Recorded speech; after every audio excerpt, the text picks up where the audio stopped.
All right, so the warm up. I feel like with the warm up, you can really just go about it two different ways. The traditional way is going to be more routine based and more muscle memory based. So you're probably going to do some ball handling drills, some finishing, just like reps, and then some like shooting form reps. And I don't have a problem with the traditional way of getting warmed up for a skill session. I'll use it from time to time. I'll use it with the kids that I train from time to time, but I usually opt for more the type of warm up that I use here with RAF. So in this warm up, the first drill that I use, we're getting one dribble downhill on the baseline, and then I told him that we're either going to wrap the ball behind the back or we're going to spin, and it's up to him. And it's up to me.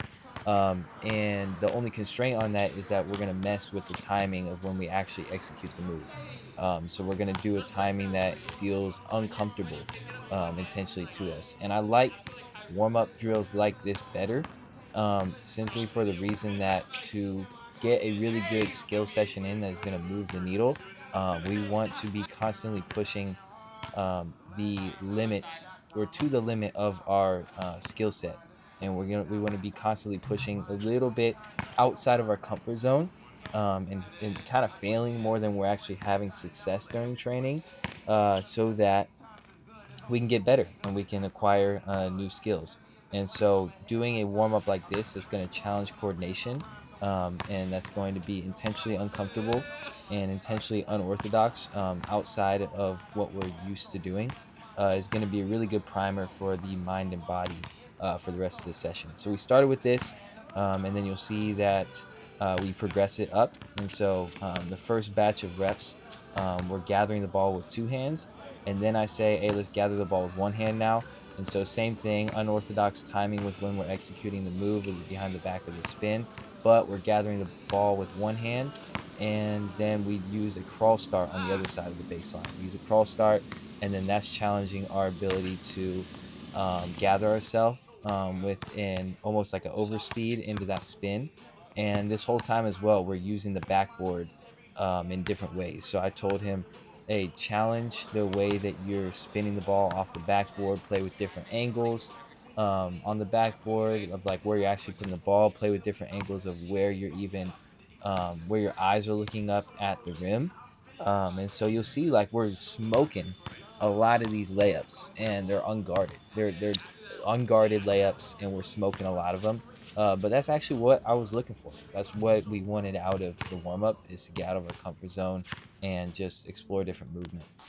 So yeah, that's the finishing stuff, and then also the shooting aspect of the warm up. I said we're gonna use kind of like a one dribble, um, like back down, and then out of that, play with different footwork, different ways of getting into your shot, and so every shot's different. And so kind of same concept there with the shooting. All right, and then after getting loose, we just went into a little bit of shooting work for the day. So our shooting work was pretty simple. We literally just shot 10 shots each, from the corner and then from the wing, just lifting and drifting, and then rebounding for each other. And then we just counted how many we made out of 10. So we're just competing against each other. If we're going to get some more just like rep work in and just kind of muscle memory, just shooting, I at least like to have some type of like competition aspect to it, so that there is a little bit of that, like, I guess, pressure that you would feel in game, um, like that heightened pressure to actually make the shot, so that we're not just shooting mindlessly over and over again without feeling any sort of pressure to make the shot. So I like this a little bit better than that. I know there's a time and place for just getting up reps and not counting how many makes or misses you get. Um, but for the purpose of this skill session, we just went with shooting 10 shots in a row and rebounding for each other, passing to each other, and then we were just competing on how many we can make.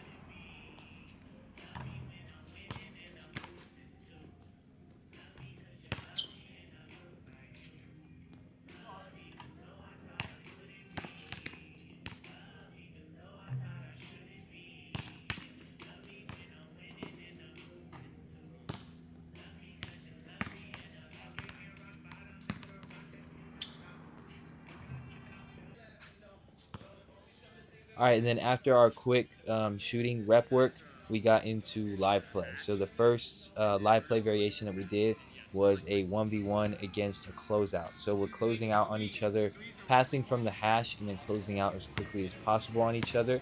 In the offense, I had us intentionally catching the ball like a good like 3 to 5 feet away from the perimeter, because one of the things that we're working on with Raf right now is extending his range.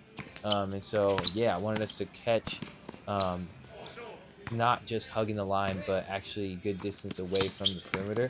And then I also incentivized shooting threes against this aggressive closeout. So I made threes worth 2 points, or sorry, 3 points, and then I made a uh, 1 point basket for anything under the perimeter. And so it's 3 points for a three, 1 point for a two, and we played this to 11 points. And yeah, it's just make it, take it, pretty simple.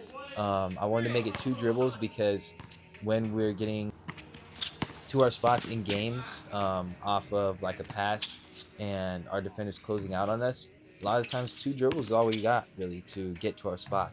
We don't really have a lot of time to get to that third or fourth dribble, because by the time that we get there, the defense is already shifted over and is back in position. And so we really want to take advantage of the defense being out of rotation when we can.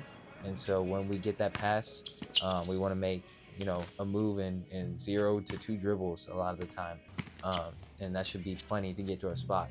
And so yeah, I wanted to work on that with Raf, incentivizing the deep three to extend his range against a good closeout. And then also we're just working on reading feet, so attacking top foot. You'll see that a lot of the time, me especially in this drill, I'm going to attack his top foot and just get to the basket. And then he's doing the same thing to me. He did a good job with it too. Just attacking the top foot and then reading from there, reading hips, reading feet to make that second dribble and know what to do with it. And so, yeah, we got a lot of good work in out of this drill as well.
And the last thing we did was just play ones. We just played ones to 11, played three dribbles, make it, take it.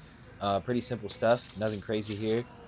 Just finishing out the workout with some ones, with some good competition, and trying to get into our bags a little bit. Raph got in his bag. I was trash that day, and I just couldn't get anything to go. So I don't know. I was getting embarrassed on defense. It was really a rough day for me. Honestly, it was like probably one of the worst 1v1 games I've played, but that's all right. It's just how it goes sometimes. And Raph had it going a little bit. He was getting in his bag a little bit in the mid range and stuff, and the shots were falling, so it was good. So, yeah, that's about it. Appreciate you watching, and you finish watching the rest of this 1v1, watching me get whooped.